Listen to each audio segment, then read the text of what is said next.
Hi everybody and welcome to another episode of Gaffer and Gear. This video is by request. A few months back, probably even 6 months ago now, I did a review on a YIDOBLO LED light, and I've had a lot of viewers request that I have a look at their new unit. This unit has been hugely successful in Melbourne, Australia. That's my hometown. A lot of people are buying this, in particular gaffers who do OB work. So what is it about this unit that, that attracts people to it? Well, the first thing is the price point. This thing costs about 1/5 to 1/4 the price of a Skypanel S60. This is also one of the brightest units that you can run off 2 V-Lock batteries. Now, the unit is color tunable from 2800 degrees Kelvin up to 10,000 degrees Kelvin, and it also boasts a full HSI mode.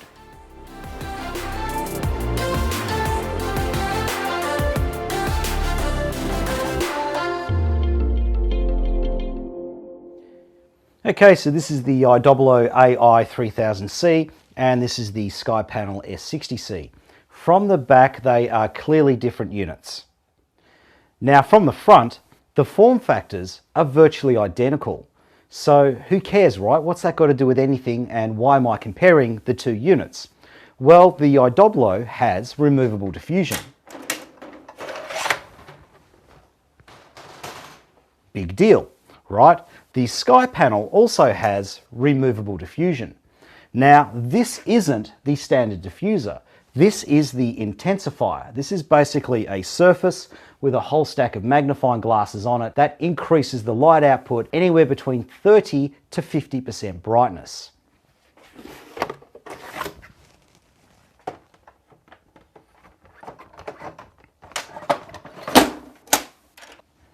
Well, basically, all of the Arri diffusers, including the intensifier, fit into the YIDOBLO, but it doesn't end there. Any accessory that fits the front of a Skypanel S60 also fits the YIDOBLO. This includes barn doors, snoots, snap bags, snap grids, and even octadones. So what's the big deal with this? Well, if you've looked into buying low-cost LEDs, you are probably aware that with low-cost LEDs, there are virtually no accessories, or to use a technical term, the accessories are crap. Whereas with the YIDOBLO pretty much ripping off the form factor of the front of the Arri Skypanel, you've got a massive amount of accessories that take this unit from being amateur to professional. So how does the YIDOBLO go in terms of brightness compared to the way more expensive Arri Skypanel? Well, that depends on how you're powering them. If you're powering them off V-Lock batteries, the YIDOBLO can be up to 14% brighter, depending on what settings you've got them set to.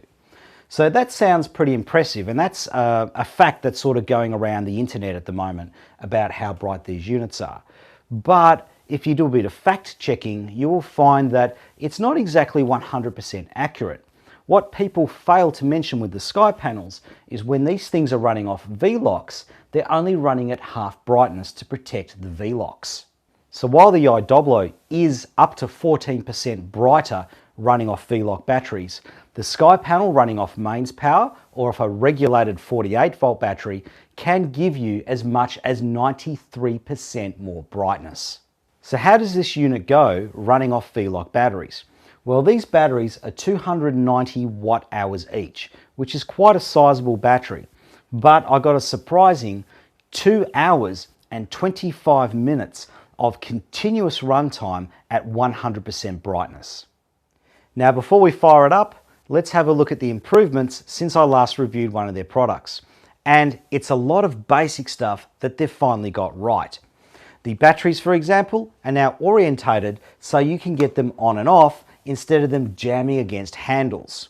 The other thing that's also good is they don't have power outlets or terminals that are near the batteries. In the past, if you put a battery on, you couldn't access some of the terminals. Now all the terminals are out of the way down the bottom here.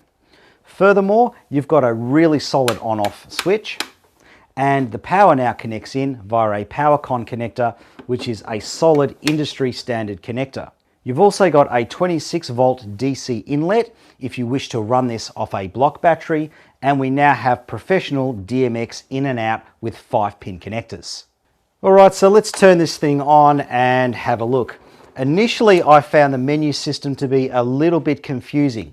That's sort of a mixture of me being dyslexic and the fact that all of the knobs are in the reverse order to all the lights that I own.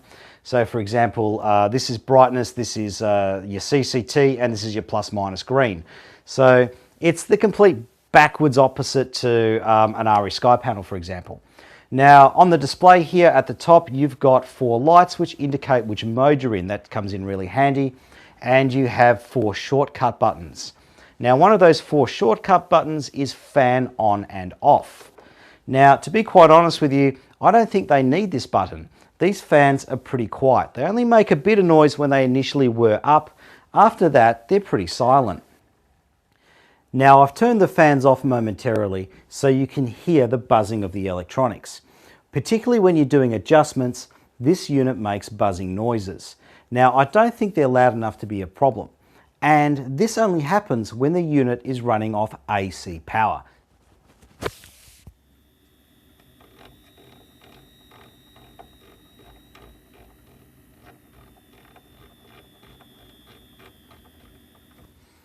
So let's have a look at these other shortcut buttons. Basically, they're the most commonly used color temperatures: 3200, 4400, and 5600. Now, when you use these shortcut buttons, there isn't anything confusing in the menu. There's no plus or minus greens or anything complicated like that. Basically, in these shortcuts, the only control you have is intensity.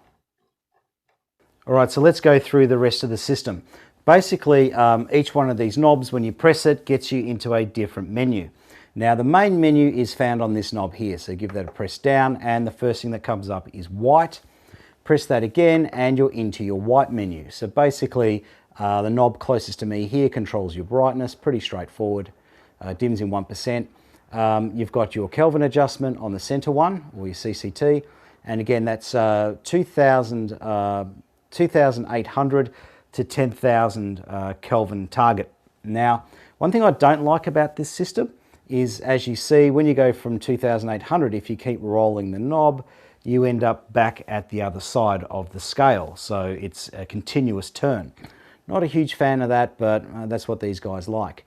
Now, the next thing along is your plus minus green. Now, the thing here with the plus minus green is it doesn't seem to be calibrated, but you wouldn't expect it to be for the price of the unit. So what I mean by that is on most lights, when you set it all the way up to full green, it's the equivalent of a full plus green correction gel. And when you set them the other side at minus green, it's the equivalent of a full minus green correction gel. This doesn't seem to tie into anything like that, so you're just going to have to sort of guess it. Now, if you want to go back to the previous menu, just press the button again, and the next thing down is color. So let's scroll down to that and press the button, and this is our HSI mode. So the button closest to me, when you rotate that, that's your overall brightness. The next button along is your hue, which is your color angle on the color wheel. So basically 360 colors. And the next one is saturation.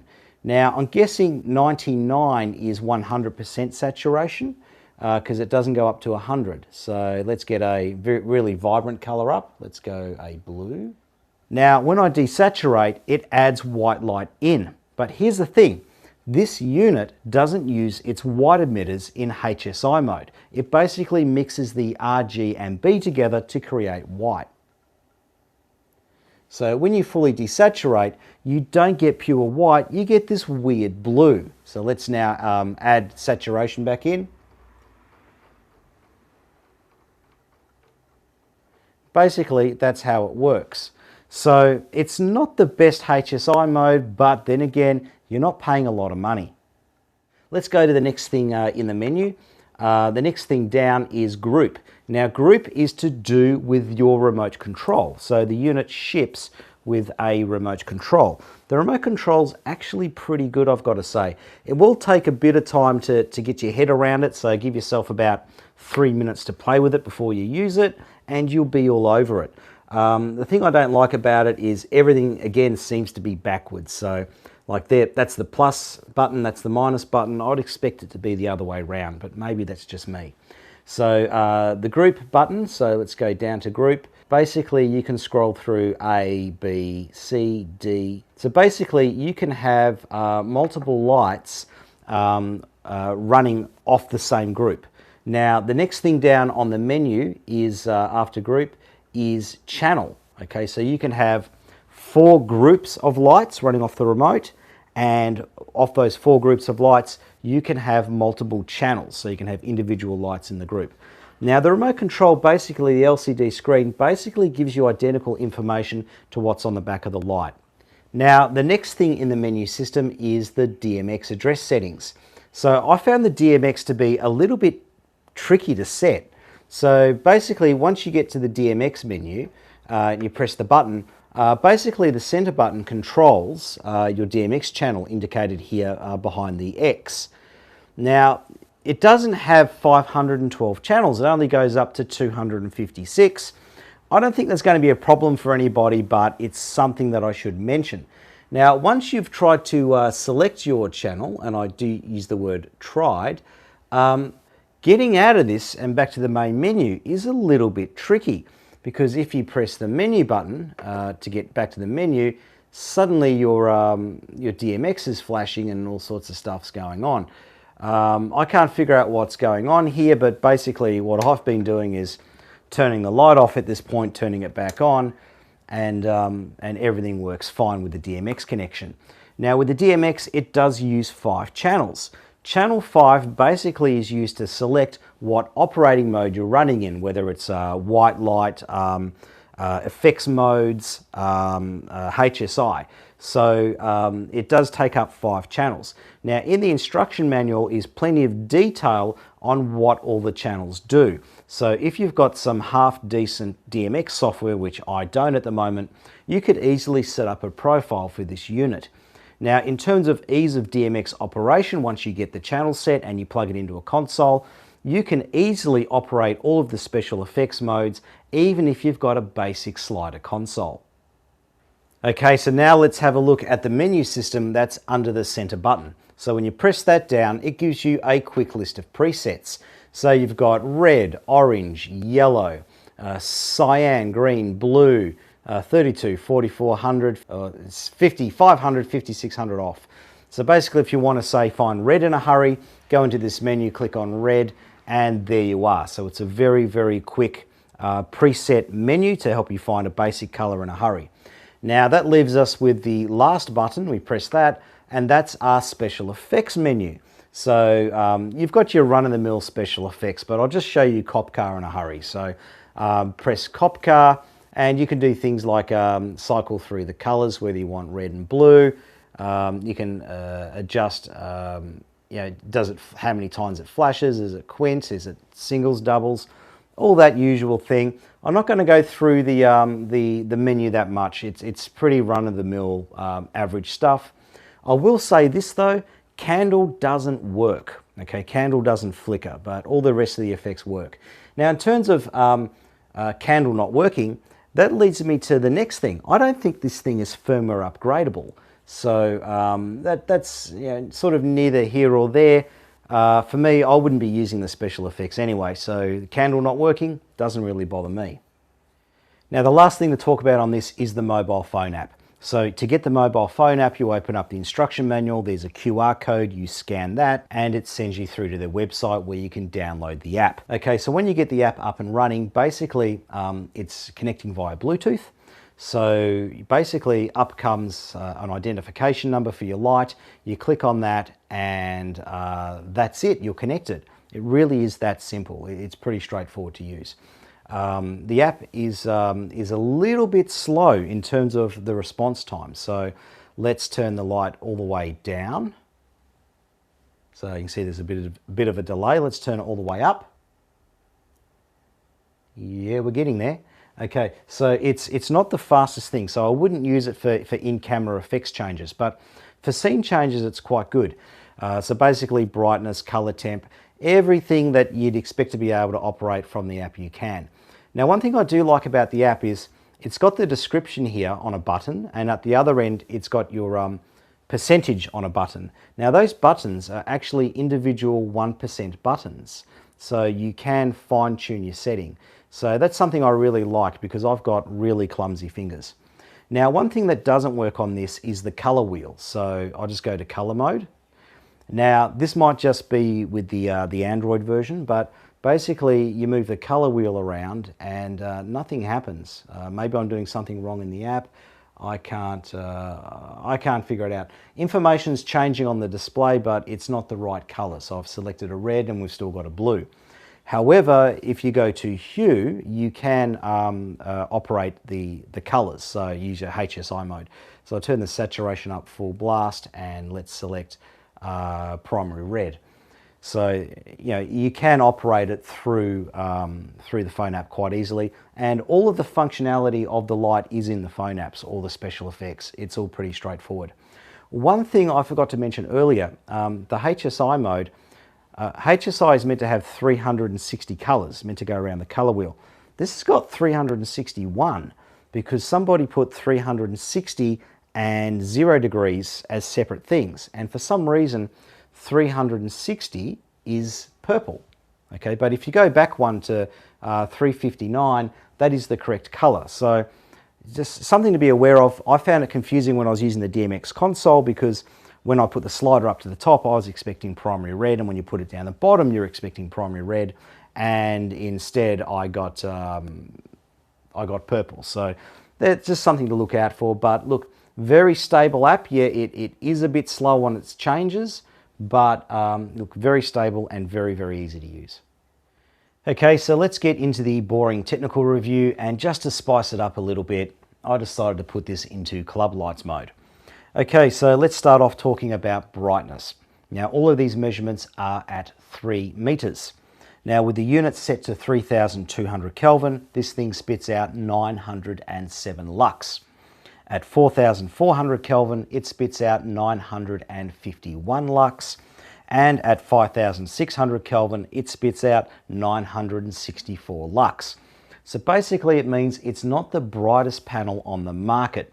However, for its price point and the fact that it runs off 2 V-Lock batteries, it is incredibly bright. But if you want to make it brighter, you can buy an Arri intensifier and chuck that in the front.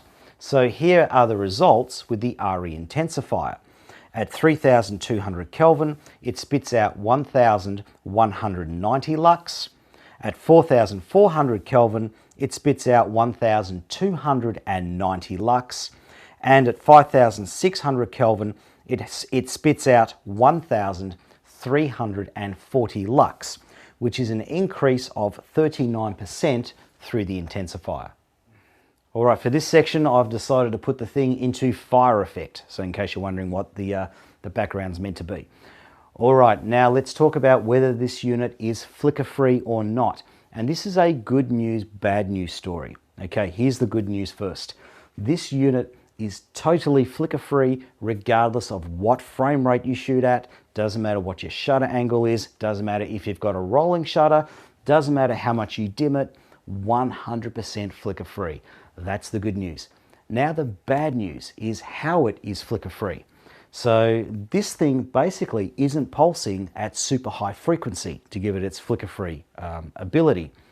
This thing is actually running completely in DC. So instead of the LEDs pulsing at super high frequency, they're constantly on. So I discovered this by running a frequency meter over it, and instead of getting an incredibly high number, I got the number 1 as the frequency, just one continuous stream of light. So what's the problem with DC? What's the disadvantage to it? Well, it depends on how you dim DC. If you're just reducing the current, basically like an old school dimmer, it affects the characteristics of the LEDs. So it can change your green levels, your pink levels. Basically your white points can shift all over the place as you're dimming. Now here's the thing, unlike dimming a tungsten lamp where as you dim it, it gets more amber, if you're dimming LEDs with DC, they can be all over the place. So at one value they can be pink, then they can start going green, then they can start going pink again. and so on and so forth. So basically, look, here's a quick rundown here of the numbers. So this is taken at 5,600 Kelvin and at 3,200 Kelvin. And these measurements are DUV values. So as you can see, if you're looking to use this unit below 30% and you're doing adjustments to your dimmer level, you've got fat chance of getting a consistent white. Now I just want to point out something, that's not the end of the world. You just have to be a bit creative. If you know you're going to be running this unit at really low levels, get some ND filter to put over the front, maybe put it through some more diffusion. Find another way of reducing the light apart from relying on the dimmer, especially in really low levels. But look, above 40%, there is a bit of variation, but you'd probably safely get away with it. Okay, so let's go through averages. So first off, let's have a look at 2,800 to 4,000 Kelvin. When you dial in a CCT, it is accurate to plus or minus 79 Kelvin, which is super good. The next thing that is surprisingly accurate is the purity of whites. This is measured in DUV increments. Now, 24 increments of DUV is the equivalent of a 1/8 correction gel. This thing is out on average by plus or minus only 9 increments, so that is stunning. Now let's get into the less exciting news, color render scores. TLCI, the lowest score I came across was 80%. The average score was 85.4 and the highest score I came across was 88%. However, color vector testing reveals a more accurate low score would have been 87%, the average score is 88%, and the highest score was 89%. Now let's talk about our mid-range CCTs. So this is anything from 4,000 Kelvin to 5,000 Kelvin. Alright, so the CCT values are not as accurate here. So the least amount a CCT target was out by was 153 Kelvin. The average it was out by was 265 Kelvin, and the most it was out by was 428 Kelvin. Now the surprising thing here is the accuracy of the whites. The whites were out by on average plus or minus only 5 DUV increments. That's 0.0005. That's staggering. Skypanels are not that accurate. All right, now let's get into some moderately okay news. TLCI scores. The lowest TLCI score was 88. The average TLCI score was 89.7 and the highest TLCI score was 93. However, color vector testing reveals that the lowest score would have been 88, the average score is 88.25, and the highest score would have been 89. Okay, so now let's have a look at our 5,000 to 6,000 Kelvin range. And this is a real mixed bag of results. Okay, let's talk about CCT first. Okay, the closest we got to a CCT target value was plus 412 Kelvin. On average, it's out by plus 602 Kelvin, and the most it was out by was plus 737 Kelvin. Now, in terms of purity of whites, this light in this Kelvin range is where I would expect it to be for the price point. It was an average of 16 DUV increments out, so not quite a 1/8 correction, but pretty close to it. The most it was out by was 24 DUV increments, so that's 0.0024, and the least amount it was out was plus 8 DUV increments. So it's a little bit on the green side, but barely perceivable. Now TLCI scores, these sound a little bit happier. The lowest TLCI score was 92%, the average TLCI score was 92.35%, and the highest TLCI score was 93%. Now to put a bit of a bummer on that, the RF scores, which is the color vector scores, The average score would have been actually an 89, the lowest score was an 88, and the highest score was an 89. All right, let's have a look at our most common CCTs. Let's start with 3200 Kelvin first. When you dial in 3200 Kelvin, you get 3162 Kelvin with a TLCI score of 84. Color vector testing reveals that a more accurate score would be 88% color rendition with 105% saturation. If you look at the color vector mapping, you can see there is a lot of skewing going on. So a lot of perceived colors are not what they actually are. Here are the individual CRI scores. There are only 4 scores above 90. Now let's have a look at the purity of the white. The white is out by minus 21 increments of DUV value, which means it is slightly pink, roughly the equivalent to a 1/8 correction gel. And here is the color spectrum. Now let's have a look at 4400 Kelvin.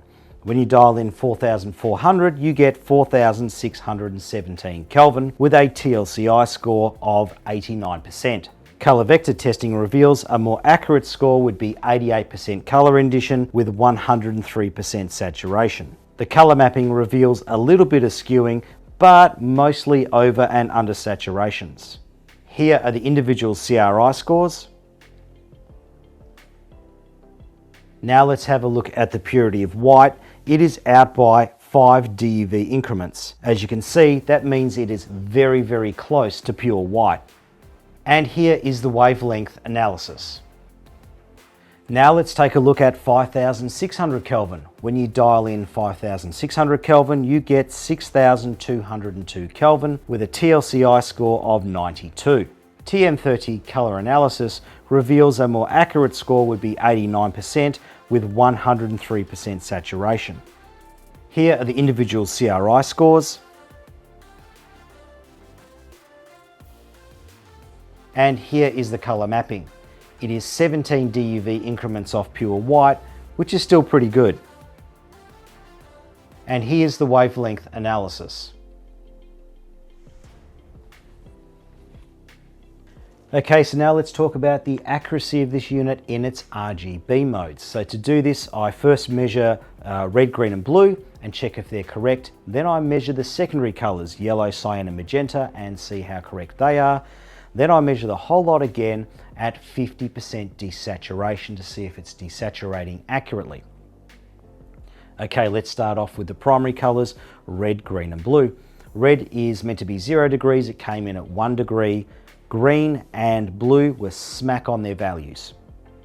Now the secondary colors, which are very hard to generate with the current generation of RGB LED lights. Yellow was meant to be 60 degrees, it came in at 58, which is really good. Cyan was meant to be 180 degrees, it came in at 230. And magenta, which is meant to be 300, came in at 257. Now when it comes to desaturating, this unit doesn't do so well because it doesn't desaturate using a white color emitter. It mixes red, green and blue together. The reason they would have done this is for easier programming. Okay, at red, which is meant to be 0 degrees, came in at 263 degrees at 60% saturation. Green, which is meant to be 120 degrees, came in at 228 degrees at 53% saturation. Blue, which is meant to be 240 degrees, wasn't so bad. That was 245 degrees at 80% saturation. Yellow, which is meant to be 60 degrees, was way off at 248 degrees at 34% saturation. So basically, Stevie Wonder would play darts better than this thing generates yellow at 50% saturation. Okay, cyan, which is meant to be 180 degrees on the color vector, came in at 237 with a 67% saturation, and magenta, which is meant to be 300, came in at 252 with an 81% saturation. Okay, in summary, what does all that mean? Well, basically, if you're after a light that you can run off batteries, which gives you a lot of firepower at a very cheap price, and you're doing stuff that is not color critical, so you're doing corporate interviews, live TV crosses, TV OB segments, anything where it doesn't matter if the person's piece of clothing isn't exactly the color that it should be, then this unit represents pretty good value for money. However, if you're working in color critical work, such as product shots, things like that, advertising, where the color absolutely must be the correct color or very, very, very close to it, then this isn't the light for you. You're going to have to spend several thousand more dollars. I'm Andrew Locke. See you on the next episode of Gaffer and Gear.